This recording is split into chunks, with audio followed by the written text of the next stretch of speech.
What is an easily overlooked sign that your friend isn't really your friend? Making veiled, passive-aggressive comments, intended, whether consciously or subconsciously, to bring you down. Ugh, yes. This killed it for me. I don't think it was conscious on her part, but I'd come away from our hangouts wondering if she even liked me that much. If they are not genuinely happy for you when you're doing well, if they don't hype you up and toot your horn for you on occasion, your friends should love and celebrate you. Yeah, I had this one ex-friend who would always get so disgustingly smug when something bad happened to one of her friends. When one of our mutual friends who she always competed with got unexpectedly fired, she was thrilled. When I got a better job than her, she basically stopped talking to me. With friends like that, who needs enemies? We have a relative like that, and it's despicable behavior. Isn't it a sociopath who behaves like that? It makes you not want to disclose anything personal to them, good or bad. They appear to care, but when you step back, you realize they don't actually listen to what you say or don't respond to your feelings. Conversation always reverts back to what they want to discuss, and you feel like you're not in dialogue, but only called upon to witness their monologues. Everyone monologues from time to time, but when it's a consistent behavior almost every time you meet, you do wonder if they are your friend or if you are just their audience. I had a friend exactly like this. I would be excited to hang out with her so I could share something with her, and then realize when I left that I never got to bring it up because she dominated the conversation the entire time, and this happened repeatedly. When you're there to support them during tough times, and then when you go through something and could use support and friendship, suddenly they need space and never check in to see how you're doing, and you start noticing that other people you barely know seem to care more. Wow, this just happened to me. Went through something tough and all the people I thought were my best friends were just gone. Meanwhile, I had people I hadn't talked to in 20 years being amazing towards me. Yes, that's the silver lining. You see who is really there for you. I'm very grateful for those people in my life. I'm still having trouble letting go, unfortunately. I feel like we all don't mind a bit of gossip, but the older I get, the further I try to stay away from people who tell me private or nasty stuff about others, especially their friends or family. Obviously means they tell others stuff about me too. This is what I'm struggling with at the moment. I have a work friend who will tell me things she hears about me, but I've never heard her tell me that she has tried to rectify it or correct people. Makes me wonder if she joins in or not. When they don't actually seem to know or understand you, even though they've known you for decades. Oh, I have a friend like this. We've known each other for over 20 years now, and she knows absolutely nothing about me other than a couple basic details. In her eyes, we're BFFs and I'm always expected to uphold whatever her definition of friendship is, but it's never once been reciprocated. And if I choose to distance myself, it's so I love when the trash takes itself out. Whatever. Bitch. Reciprocity is a non-negotiable for me at this stage in my life. I used to let that stuff go back in the day and all it did was teach people to use me as a free resource. Also, your friend is a total bitch. Hope that the distance you created has been maintained. When was the last time they checked in on you? During the last few hangouts? Who initiated it? Absolutely this. I had a couple friends joke about how I was the planner and the glue, and I was sick of it, so I stopped. I haven't seen either of them since. One of them reached out to me last week for the first time in months, joking that he hadn't forgotten about me, and he ended up asking how my cats were. This is a dude who also has cats and we've discussed their health issues at length. Well, it turns out one of my babies was dying. I had just been at the neurologist with him, so I told him the unfortunate news. It's been 5 days now, and he never bothered to reply. My cat died on Sunday, on my birthday, which neither of these people remembered. Clearly not real friends anymore. Edit. Obviously everyone gets busy and is in their own bubble. I go months not talking to some friends, but this specific case really irked me. I think the most overlooked sign that a friend isn't a good friend is that uneasy internal feeling they sometimes give you that you try to ignore. Microaggressions are really hard to describe. Feelings are really hard to describe. Articulating a fleeting bad vibe is really hard to do. It's also subtle, and it's usually mixed in with some good times and laughter, so that uneasy internal feeling just gets pushed aside or rationalized. If you can clock it and tune into those hard to describe things and spend time sorting it out, you'll realize some friends are not good friends at all. Okay, this one is genuinely a little sobering and hit harder than I thought it would. I recently decided to end a friendship because I realized she knew nothing about me and I knew everything about her. Have you seen the Jimmy Fallon segments on YouTube where he asks men incredibly basic questions about their girlfriends, like what's her eye color, or how many siblings does she have, and the guys don't know the answers? My friendship was like that. I was devastated because my cat had died. I had told her all the details about his illness over several months, whenever we would call to catch up, and when he died I texted her, and she responded with a sorry. Less than a month after he died, she called me, and it came up, and she had no idea my cat had died. Oh, yeah, I forgot. I was angry. I asked her if she even knew my cat's name. She didn't. That was when I realized I can tell you her cat's name, age, history, who keeps the cat, when she goes on vacation. She can't remember that I ever had a cat. Then I started making a mental list of what I know about this woman. I know her full name, dating history, birthday, work history, favorite TV shows. I know every place she's lived and all the tattoos she has. And I don't think she can tell you any of this information about me. Not one thing. I was constantly having to remind her of basic details about my life. I feel weird that I let it get that far. There were so many opportunities to see that she didn't really care at all. I have a 3 strikes rule. If I reach out /invite /initiate 3 times and either get no response or a lame one, I'm such a bad friend. I'll hit you up later, then decide they aren't really all that into me and just stop. This is really healthy emo.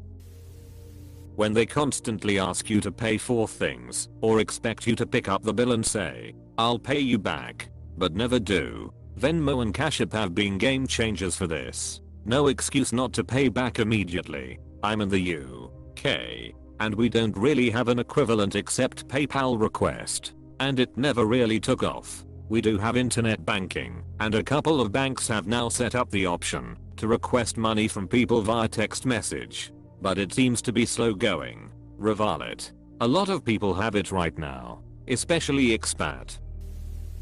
When you talk about your achievement, they will diminish it and later talk about their achievements, and the inverse. When you talk about your hardships, they will diminish it and talk about their own hardships. As someone who has gone through lots of hardship recently, I can fully tell you that pretty much everyone I know is terrible at dealing with their friends' hardships. Even if they aren't being a bad friend, they'll say the wrong thing, or try to chime in with how they understand how you feel after your parents died because their cat died once, or they'll just sort of disappear a bit because your difficult life makes them uncomfortable. We're all bad at dealing with negative things. We just have to extend our friends grace and take it as a lesson to be there for them in the future better than they showed up for you. Conflates intimacy and bonding purely with talking / complaining. I've had a couple friends who, no matter what, insist on going to their house or somewhere that's within 5 minutes of their place. They always make you come to them. They will never make the effort to go see you, even if you invite them over and give them accommodations. Distance and friendship is such a funny thing.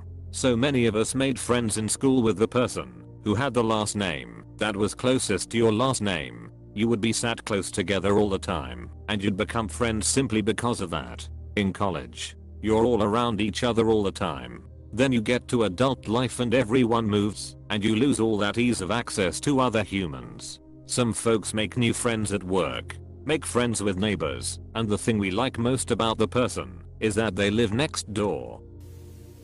I have an MRI tomorrow. My tinnitus is really bad, and I'm having trouble in hearing. Well, I can't stop sneezing, and my brother is mad at me, and I'm tired. Go F yourself. You one-upping excuse for a friend. I was never allowed to complain. It would just become a contest. She ghosted me that day. I got the MRI. Never heard from her again. Yes, one-upping. So F toxic. You can't ever celebrate a high without being reminded that they have a low. Yup, this. They make you feel guilty for even thinking about celebrating in that moment. Eager for a scandal in your life. Sometimes to the point of overanalyzing your daily life or just making half-lie rumors. Like over-dramatizing and omitting details, so the rumor would appear as something else. When you have a friend who is obsessed with gossip. They talk about the same damn thing all the damn time. I'm not a therapist. I get people need to vent. But if you're not going to take my advice, or do anything to change the situation, I don't want to hear it. When you have something to celebrate, and they flip it, make it about them. I was celebrating my divorce. She was crying, because hers hadn't finalized before mine. Trauma dumping on you, but never listening to you in return. Or trying to one-up you in misery every time you're struggling. They're just using you as a free therapist. Weird one, but always physically putting themselves before you. Like walking in front, and cutting you off. Squeezing you off a footpath by leaving no room. Always ordering first at a restaurant. Always getting into lifts first. etc. This, coupled with what others mentioned, is a strong sign to reconsider the friendship. This reminds me of a buddy of mine that left me in the dust while we were biking once. Honestly, what? We were in a city in another country, I nearly lost her. Close bracket. That stinks. Just shows how little consideration they have. When they show up, when they need something. I recently stopped talking to an embarrassingly large amount of people who most often will only hit me up for a professional reference on their job applications. I've since gotten better about my judgment of friendships with people. I definitely overdid my LinkedIn recommendations. I've deleted some I've given/evolved if they are out of date. I think friendships have different seasons: winter, spring, summer and autumn. Sometimes nothing major happens, it's just that everyone has their own struggles and worries and families and stuff to worry about. And that doesn't make them a bad friend. If they just low-key ignore you, or talk down to you, disrespect you, make fun of you, or anything that just don't feel right for you, listen to your intuition. Sounds cliche, but now thinking about all the hardships I cold avoided did it. Also, if you're already wondering and looking for signs and answers, that might be a sign. When you feel exhausted, uninspired and emotionally/mentally drained after a regular hangout with them. I didn't realize how much a friend of mine was bringing me down until we started hanging out significantly less. I definitely used to be that friend who caused these feelings in people after hanging out with them. I completely understand why they distanced themselves from me. Hope your friend does some self-reflection before she pushes all of her friends out of her life. Kudos to you. Self-reflection is hard. I hope you've been able to reconnect with some old friends. I don't know if you relate to this, but with this one particular friend of mine, it kind of feels like, ironically enough, she isn't happy unless she has something to be miserable about. It felt like she was grasping at straws, finding things to complain about every time we saw each other. I had someone who I considered a best friend for over a decade. We were hanging out last year and she mentioned that she had been seeing someone who she dated who literally destroyed her life. Physically and mentally. I was shocked. I couldn't believe that she was still in touch with him, let alone from what the sound of it. She never stopped. I was stunned and mad for her that she would not care about herself enough to allow that. Not long later, she and someone she was seeing helped plan a birthday party for me. It turned out to be one of the worst nights ever, because late in the evening her BF, or whoever he was threatening getting violent with my fiancé and my brother. I stayed up all night to make sure we were safe, and we GTFO of there first thing in the morning, before they woke up. She chalked it up to boys being boys. I realized after those combined instances that I really didn't know her, that all the fun memories we shared made me question if she was truly presenting who she was or hiding behind a facade. It still hurts me to this day, but I'm glad I stood up for myself and realized that I deserve to have friends who are fully transparent with who they are and what they believe in, and that I deserve to have my values reflected back in my friends. If they treat you like S during a fight, do they expect you to forget the vicious comments they made? Supposedly we are gonna see each other again. Pay attention when you tell someone good news of yours. Like you got a promotion, got engaged, are having a baby, got your dream job, whatever it is. A true friend is happy for you and wants to celebrate your successes. If they are not happy for you, if they make snide comments or try to downplay your success or even just get kinda cold or grouchy when something good happens for you, that is not your friend. That is someone who sees themselves in competition with you and wants you to lose. The friend who unleashes obviously long-held opinions about you the moment you have a disagreement. Like they were just waiting to tell you what they really think about you. Yeah, I had that happen. Felt astounded at how two-faced my friend had been for years. The end of give and take in our conversations. When I was talking she was interrupting me because her cat was sneezing, or the adult children were roughhousing, or whenever the conversation turned to me, after like 5 or 7 minutes something came up, and she had to go. I felt like I became background noise. I realized that whenever she called I felt really sad, so I just stopped answering/returning her calls. I know I owe her an explanation. I don't necessarily expect her to understand or hear how I feel, so I'm not in any hurry to have that conversation with her. Same.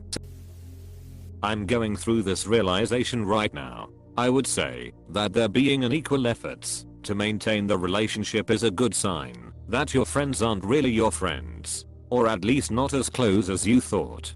Shitty realization to have. Also a freeing one. And I'm choosing to see it that way. If seeing one another regularly isn't a priority for them, then it doesn't need to be one for me. Plans will happen organically if they happen. If they don't, I'm building a full life for myself without my so-called friends and that's the outcome I want.